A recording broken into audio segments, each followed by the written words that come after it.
नाही माळकरी झालो, नाही कपाळाला बुक्का लावता आला, नाही संकीर्तन करता आलं, नाही भजन करता आलं, कमीत कमी मुखात त्याचं नाव आहे ना. म्हणून जुनी माणसं लेकराचं नाव देवाच्या नावावर ठेवायची. बोलू नका व्यासपीठाच्या उजव्या बाजूची माणसं, बोलू नका. हॅलो हॅलो, बोलू नका कृपया आपण शांतता बाळगायची. मग अखंडितपणे जर तूच शाश्वत सत्य आहेस तर मला तुझं नामचिंतन मुखात असावं एवढाच अट्टास आहे. कारण वगैरे मला काही नाही आहे. तुझं मुखात देवाचं नाव आलंय, तुझं नाव मुखात घेता आलंय, हेच फार मोठं प्रारब्ध आहे. मी सुरुवातीलाच म्हटलं तुम्हाला, देवाचं नाव कुठल्याही काळवेळाशिवाय घेता येतं. म्हणून अखंडितपणे हा कीर्तन सोहळा आज अशा त्यांच्या अभिष्ट चिंतन सोहळ्यानिमित्त हे संकीर्तन या कंधारकरांनी उभं केलं. मी सुरुवातीलाच म्हटलं, कीर्तन कुठल्या कारणास्तव आहे याच्यापेक्षा कीर्तन हे फार महत्त्वाचं आहे. आणि सुरुवात छोटी असली तरी काही हरकत नाही, फक्त सत्य असावी. अटल बिहारी वाजपेयींची सुंदर कविता, ज्यामध्ये एक दृष्टांत आहे. एका जंगलाला आग लागलेली असते, हत्ती सिंह घोडे लांडगे सगळे पळून जातात. छोटीशी चिमणी चोचीमध्ये पाणी घेऊन जंगलाची आग विझवायला निघते. लोक हसतात. अक्कल का म्हणतात तुला? एवढूसा जीव तुझा, तुझ्या चोचीतल्या पाण्यानं जंगलाची आग विझणार आहे का? तुम्ही काही केलं तरी सुरुवातीलाच म्हटलं लोक बोलणारच आहे. आता एवढा जरी सुंदर संकीर्तन सोहळा केला तरी अख्खं गाव किंवा बसलेले अख्खीच लोक चांगलं म्हणतील असं नाही. त्यातले 2-4 तरी इथून खाऊन जाता जाता म्हणणार त्याचं काय असतंय, इलेक्शन जवळ आलंय, पैशाचा होता आलाय, कुठेतरी खर्चायचंच.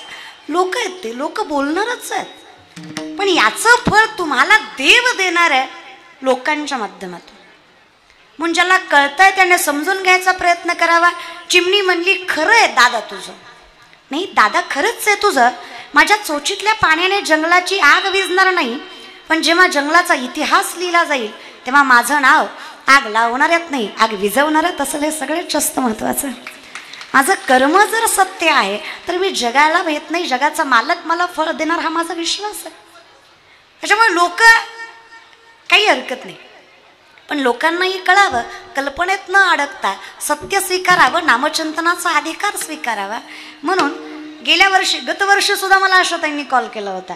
याच वर्षी कीर्तन केलंय असं नाही आहे, गतवर्षी म्हणजे गेल्या वर्षी सुद्धा मला कॉल केला होता की ताई वाढदिवस आहे, कीर्तन करता येईल का?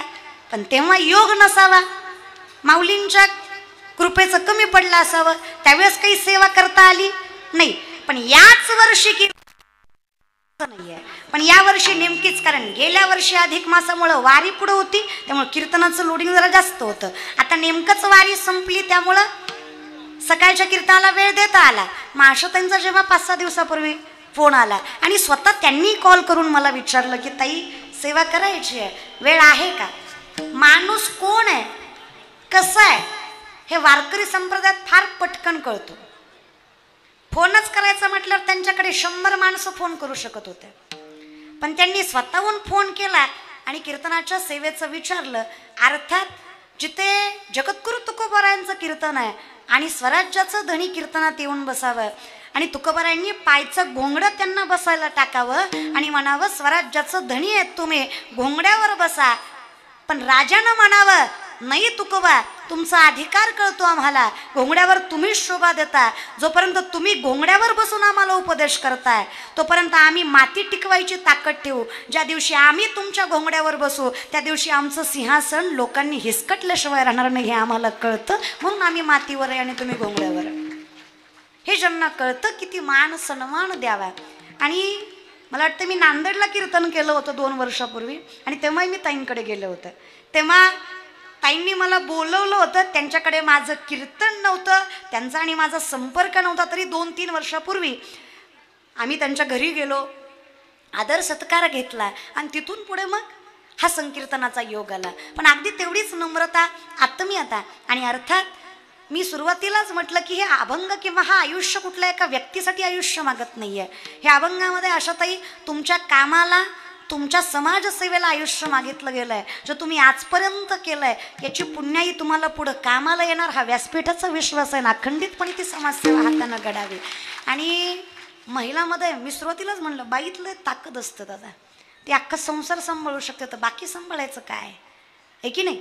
लक्ष्मणाची पत्नी उर्मिला कानेटकर नाही, मातोडकरही नाही, लक्ष्मणाची पत्नी होती उर्मिला.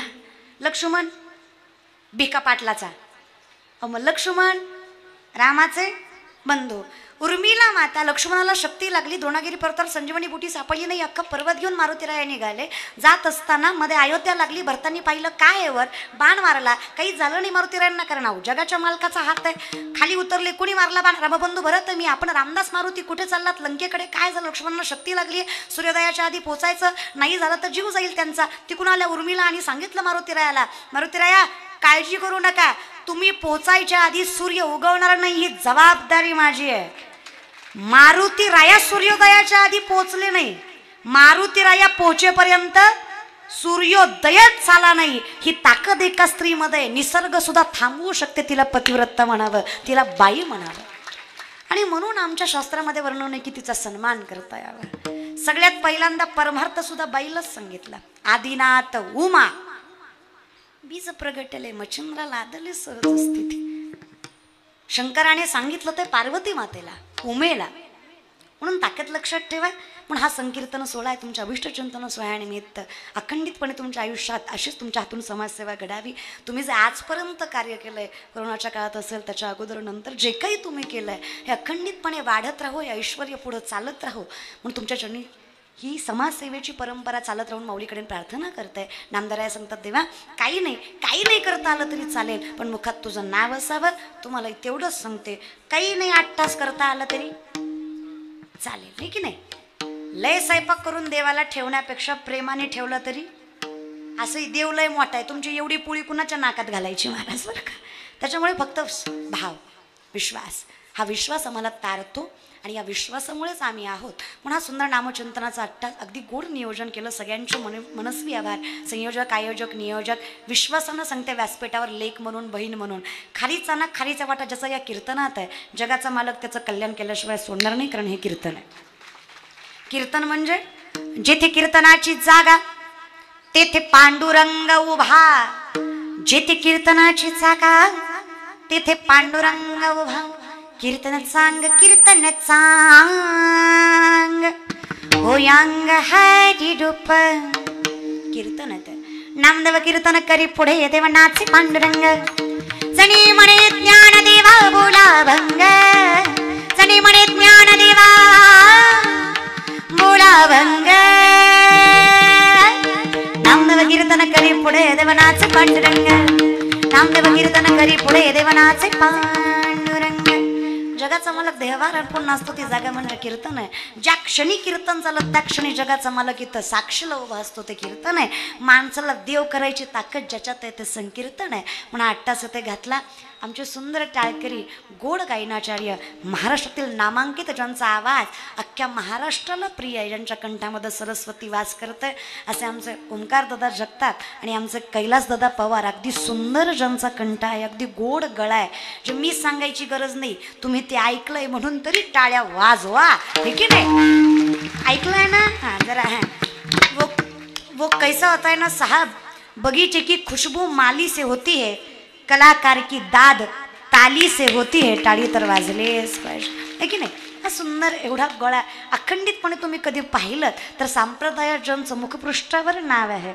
अशी मंडळी आहे आणि अगदी तसंच मुखपृष्ठावर वारकरी संप्रदायाचा ज्यांचं पखावाज वाजवण्याच्या नावामध्ये नाव आहे असे आमचे कृष्णदादा त्याचबरोबर आमचे ओंकार दादा कागदे अगदी गोड ज्यांनी पखावाज वाजवला अगदी सुंदर ही कला म्हणजे साधी नाही दादा जगाच्या मालकाची कृपा आहे आणि नीट याला पखावाज म्हणतात हा त्याला विना म्हणतात याला महाराज म्हणतात आणि चालू आहे त्याला सेवा म्हणतात कळतंय तुमचा ढोलकीवाला आणा म्हण हो ढोलकीच वाजवायची राहिली जिंदगीत फक्त थोडं समजून घेत जा पहिला मातीचा होता म्हणून मृदंग आणि आता याला काय म्हणतात पखावाज लोक फोन करून म्हणतात तुमचा प्रोग्राम ठेवायचा होता प्रोग्राम करते मी हा प्रोग्राम आहे तुमची सुपारी किती तुला उकळात घालून मुसळात न काढते किती देतो सांग जयाच्या द्वारे सोन्याचा पिंपळ अंगी आईसे बळ रेडा बोले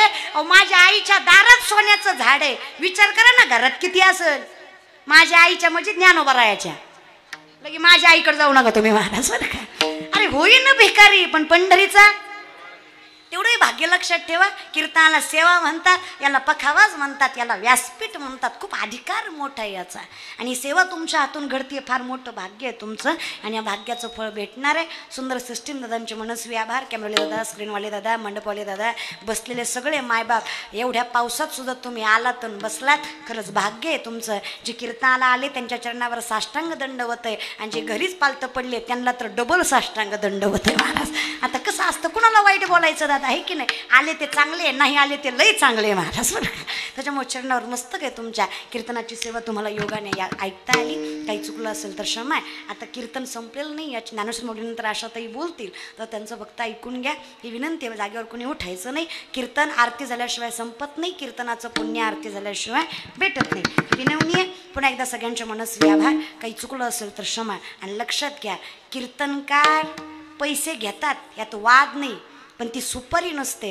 आणि कीर्तनकार जे पैसे घेतात ना, आज अखंडितपणे मी जी कीर्तनाची सेवा केली, मी असं विश्वासाने विठ्ठलासमोर सांगू शकते, 10% भाग संसाराला गेला असेल, 90% कीर्तनाचा पैसा मी माझ्या आयुष्यातला 2.5 ते 3.5 कोटी रुपयाची विश्वमाऊली वारकरी शिक्षण संस्था उभी केली, ज्यामध्ये 1 रुपया कोणाची देणगी नाही. 1 रुपया कोणाला न मागताना, कोणाकडनं कीर्तनातून पैसे न घेता, फक्त कीर्तनाच्या मानधनावर गरीबातली गरीबी पोरगी शिक्षण घेऊ शकते. SSC पॅटर्न, CBSE पॅटर्न, काय आर्ट, कॉमर्स, सायन्स जे काही असेल ते. त्याचबरोबर कीर्तन, गायन, पेटी, वादन, शास्त्र, वेद, उपनिषद हे सगळं पोरी शिकतात. आणि प्रत्येक मुलीला, 4 मुलीला वेगळी रूम, सोलर, आरो पाणी, फिल्टर, घरच्यासारखं जेवण. अगदी तुम्ही तुमची लेकरं जेवढ्या प्रेमाने सांभाळत नाही, तेवढ्या अधिकाराने आम्ही ती लेकरं सांभाळतो. म्हणून कौतुकानं सांगतो, आम्ही कीर्तनाला मानधन घेतो, पण लेकराचं कल्याण करतो. त्यात 1 रुपया कोणाची देणगी घेत नाही. म्हणून कीर्तनकार वाईट नसतात, हे कायम लक्षात ठेवा. महाराज लोक जे घेतात त्याचा काहीतरी मोबदला पुढं देतात, हे कायम लक्षात ठेवत जा. म्हणून काही चुकलं असेल तर क्षमा. सगळ्यांच्या मनस्वी आभार. हे गोड कलाकार आज उपस्थित राहिले, सगळ्या जणांच्या नसते तशा प्रणाम आहे. आणि व्यासपीठावर असलेली सगळी मंडळी तुमचे मनस्वी आभार. सेवेला ज्ञानेश्वर माऊली, ज्ञानेश्वर माऊली, विठ्ठल जय जय विठ्ठल, बोलिलेले पुढे वेडे वापुडे, पराक्षमा पराज महाराज तुम्ही सिद्ध, हरी नाही विचारिला अधिकार मी आपुला, तुका म्हणे ज्ञानेश्वरा कपाळा पैकी करा.